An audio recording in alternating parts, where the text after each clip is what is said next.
Guys, I'm back in the woods. A great blue heron just flew overhead. This is great. It's a beautiful morning. There's mist and fog. But I got another reflection for y'all.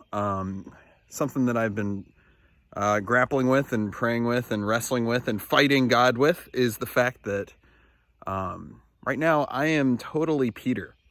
And maybe you are as well. I don't know. Let me explain what I mean by that. So I am Peter.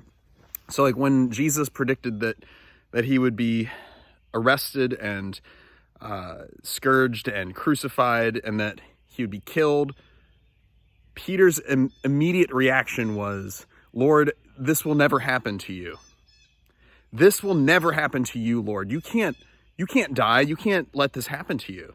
That's not how this is supposed to happen. That's not how this should be. And I think that's kind of where I'm at right now with all of what's going on in the world, is that this is not how it was supposed to happen. Lord, this will never happen to you.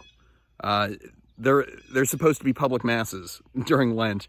We're supposed to be able to celebrate Holy Week as a community. We're supposed to be able to visit family and friends. We're supposed to be able to go visit our grandmas in nursing homes. This isn't how it's supposed to be. But that was when Jesus responded to Peter and just straight up told him, "Get behind me, Satan. You're not thinking like God. You're thinking like men." And that's hard for me to take right now. It's hard for me to listen to. But I think that that's exactly what I need to hear, is that Jesus needs to drink this chalice, and that we are his body. The church is the body of Christ, and he wants to die in us. He wants to be crucified in us.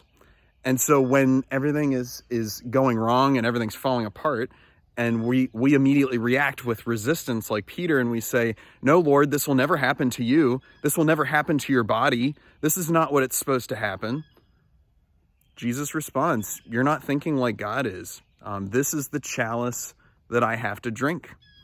When Jesus was in the Garden of Gethsemane and Judas shows up with his band of soldiers, Peter probably was thinking, this isn't how this is supposed to go down.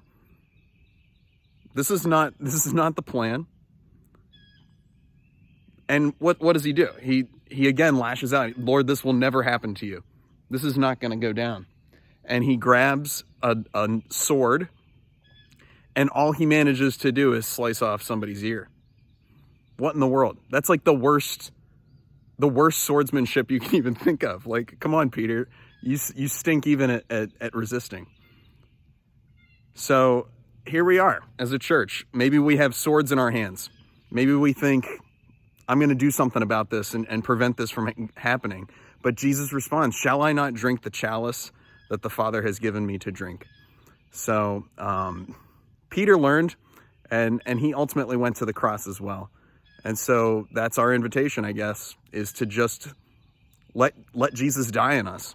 Let Jesus do his thing, because we comfort him when we do that, and we allow him to come and do what he came to do, which was to lay down his life for the flock that he loves so much. So know that he's with you in the midst of this. I know I said that in my last video, but I think it's particularly important for us to keep reminding ourselves of that. So pray for me, pray for all of the seminarians, and pray. I'll be praying for you guys too. Yeah. See ya, quarantine friends.